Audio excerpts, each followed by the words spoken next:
నాకు తెలియక అడుగుతాను. ఫస్ట్ చిన్నప్పటి నుంచి ఎదుగుతూ ఉన్నాం కదా. ఒకటో తరగతి నుంచి 10వ తరగతి దాకా ఫ్రెండ్స్ చాలామంది ఉంటారు, అందరికీ ఉంటారు. ఒకసారి గమనించండి, ఒకటో తరగతి నుంచి 10వ తరగతి దాకా ఉన్న ఫ్రెండ్స్ అన్ని కులాల వాళ్ళు ఉంటారు, అన్ని మతాల వాళ్ళు ఉంటారు.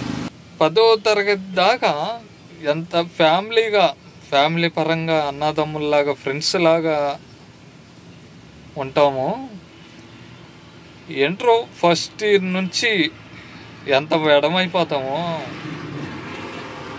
అది నాకే జరుగుతుందా లేకపోతే నాలాగా ప్రతి ఒక్కరికి జరుగుతుందా అనేది అర్థం కావట్లేదు. అందరం కలిసి ఉండవాళ్ళమే, అప్పుడున్న జ్ఞానం ఇప్పుడు ఎందుకు ఉండలేదు? ఒక్కసారి ఆలోచించండి.